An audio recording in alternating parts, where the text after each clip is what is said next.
All right, hello once again, Jeff Scott of Rankin Technical College, and as part of the Rankin Technical College AWD1000 Web Development Technologies class, I'm creating a series of videos based on one of the textbooks for that class, the PowerPoint presentations from Murox JavaScript and jQuery 4th edition. I'm up to Chapter 3, and we're into the 3 illustrative applications, and then we'll talk about arrays. So here's the application. And it is changed in that now we are able to do more than 1 miles per gallon calculation because we're asked if we want to repeat it and do it again. All right.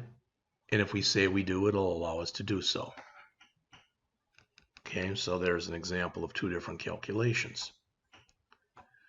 And notice we got a do while in here, and we're doing it while again is equal to y. Just one of the ways of doing this. So we're always going to go into it once because, again, is equal to y, plus it's a do while, so we always go into it at least once. So this will basically run the program. It'll ask us to enter a miles driven. It'll ask us to enter a gallons used. If they are both greater than 0, then it'll do the math. Otherwise, it'll say one or both entries are invalid. So what do we have in here? We've got 3 different things going on, really, that are fairly new. First, we've got a Boolean variable, not really a Boolean, I guess. It's because it's y rather than true. But it's a variable that's going to ask us if we want to run the program again. Next, we're using a do while loop. And the do while, this is the only time you must put the semicolon on the end. You don't with a while, you don't with a for. All right. So we will go through this at least once. And the last thing is we've got an if-else in here. So this is a good program in that it's really combining the stuff we've learned thus far. Then we've got another one in here that asks us to do a future value calculator. So this says if you invested $10,000 at 7.5% interest for 10 years, by that time your money will have essentially doubled. So notice we've got 3 different do whiles in here. Why? Because now we are forcing the user to put in something numeric. They must put in something numeric for investment. They must put in something numeric for the interest rate. They must put in something numeric for the number of years. If they don't, they're just going to be basically asked to do it again.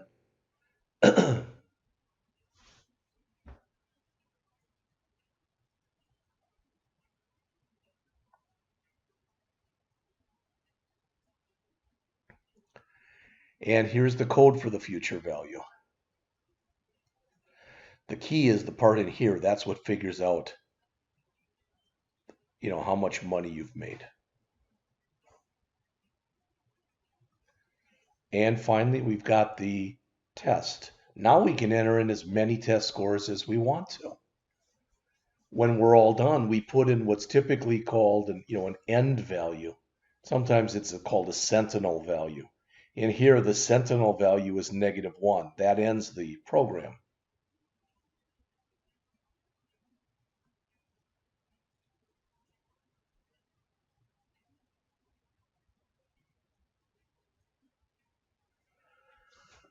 All right.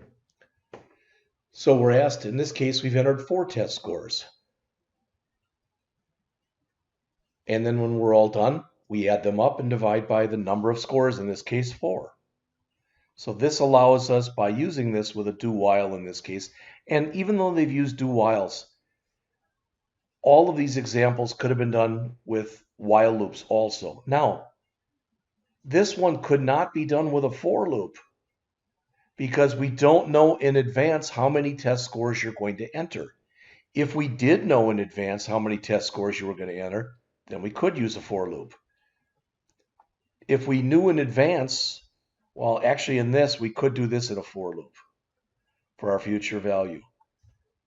All right, and for the miles per gallon, if we knew how many of these we wanted to do, all right, I guess we could put it into a for loop. All right, and that brings us to arrays. Now I'm going to give you my little shtick on arrays. You may enjoy it, you may not enjoy it, but either way, totally fine. It's the way that I typically explain arrays to my classes. All right, so I'm going to show you a little bit of bad art here. So let's get rid of all this. All right, I've been in Missouri now for about 5 years.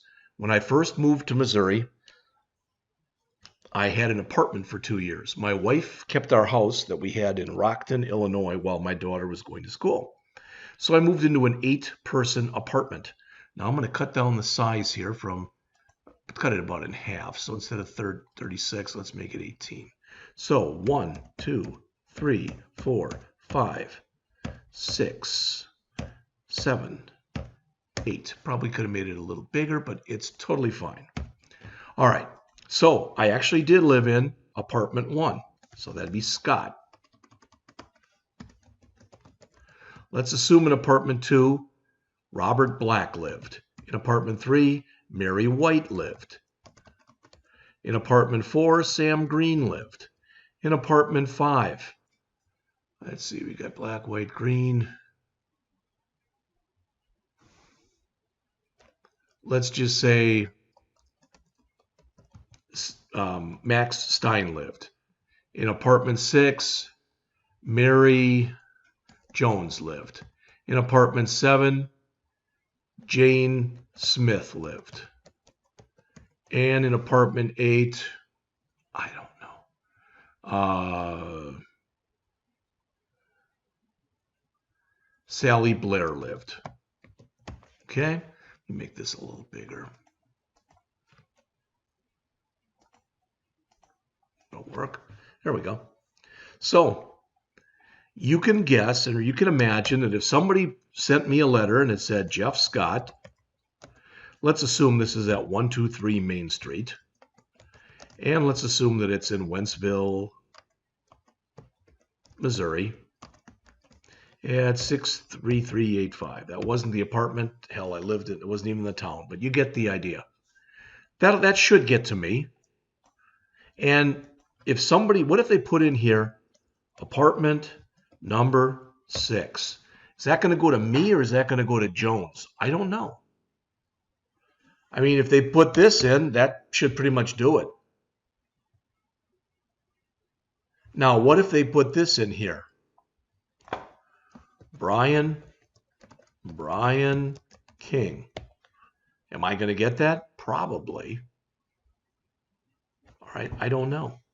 But if I referred to this whole thing as apartment, then apartment 1 would be equal to Scott, apartment 2 would be black, apartment 3 would be white, apartment 4 would be green, apartment 5 would be Stein, apartment 6 would be Jones, apartment 7 would be Smith, and apartment 8 would be Blair.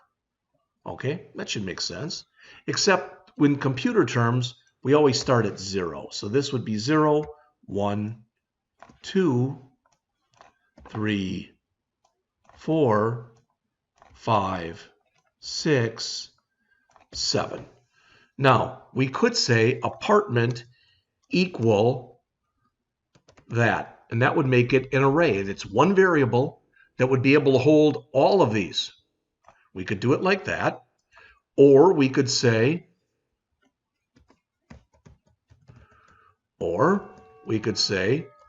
apartment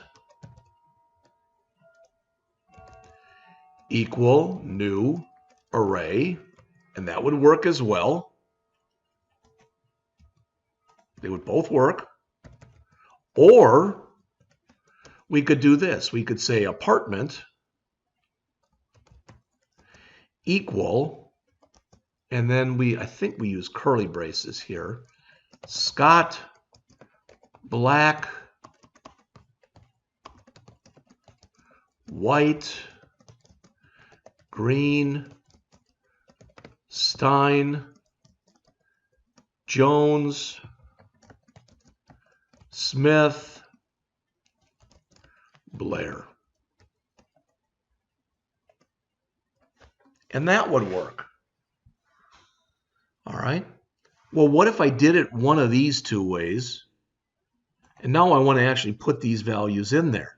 Well, in those cases, I would say apartment 0 equals, and I'm just going to try to make it simpler for myself, I'm going to copy this. So let me spell it right.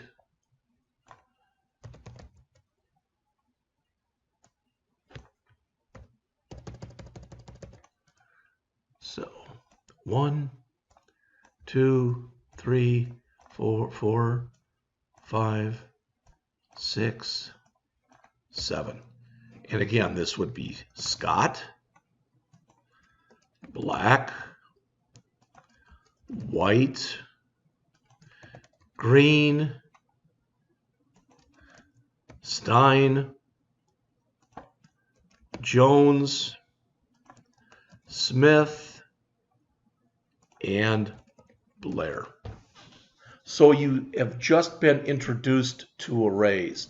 An array allows you to hold multiple values in one variable. So unlike all the stuff we looked at before, and all of those that we looked at earlier were simple or primitive or elementary variables, an array is an example of what's referred to as a data structure. So it is one variable that holds multiple values. Now, I hope that helped. If that's your first foray into talking about arrays.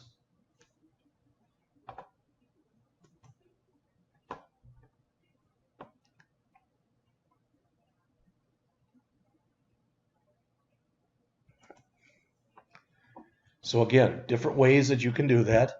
If I asked for the length of the array, it would have said it was 7, because there were 7 elements in there. There were 7 names.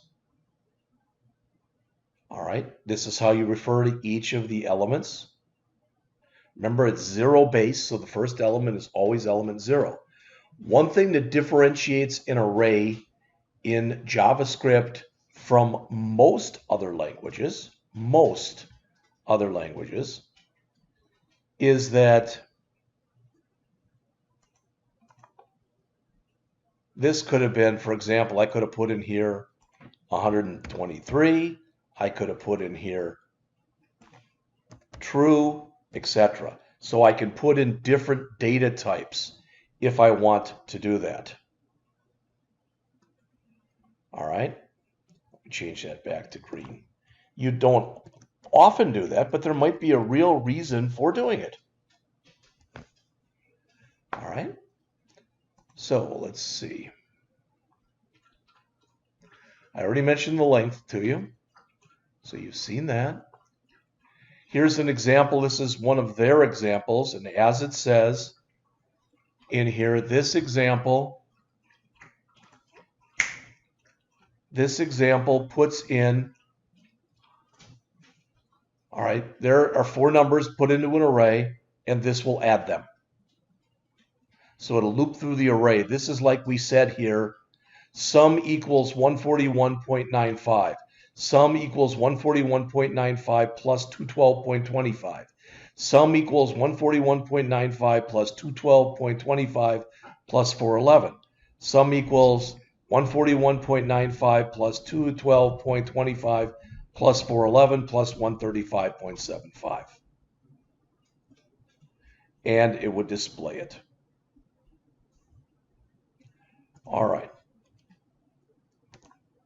Be right back. All right, now just so you know, arrays are a little bit different of an animal. Everything that we've dealt with before has been primitive variables, so they only hold one value. Arrays can hold multiple values. So you can use the same loops we've been working with on arrays, but arrays also they're a type of collection. And collections have special loops that you can use with them, such as, there's a for of loop right there. All right, why would you want to use that? Again, it results in a little bit less code doing it that way. You can use a regular for loop and it'll work just fine. But you'll find that more often than not that people in the biz, so to speak, will use, for example, a for of loop. All right, there's also a for in loop. I don't think they even showed an example in here, but it works. Oh, here's a for in loop. So when you look at the in and the of, the only thing that really looks quite a bit different in here, all right, is with the for in, it's let this in the name of the array, and there it's for of, and it's let value of some of totals. All right, it works the same way. How's that? So this was just an introduction. In a later chapter, we're going to be going over arrays in much more depth and breadth of coverage. But just to get you used to these, get you acclimated to them, so to speak, this is not a bad beginning. Finally, they go back and they rewrite this test scores thing, and they rewrite it with an array. Now, one thing about an array in JavaScript that's a little bit different than in most other programming languages is that JavaScript arrays can, C-A-N, can change their size while the program is running. All right. In this program, we teach not just JavaScript, but we also teach Java and C#. In both of those languages, once you set up a size for an array, you cannot change. You can change what's in the array, but you can't change the size of the array once it's set. In JavaScript, you can. So notice here we declare an empty array called scores. And we're doing the same kind of thing we did before. While the score we entered was not -1, we're adding it to our array. In fact, when I'm looking in here, I don't even think they're using an array in this example. All right. Yeah, they are. I'm sorry. So there it is, scores. And here, we're just resetting the length. Why do we have to do that? Because eventually we're going to want to do the math that does the average. So we need to know how many scores we entered. All right? And that's it for the chapter. So, in the next chapter, Chapter 4, we'll go into how to work with JavaScript, objects, functions, and events. You have to realize, really, that this is all still introductory stuff. We will be adding, having whole chapters on a lot of this stuff later as we go on. All right?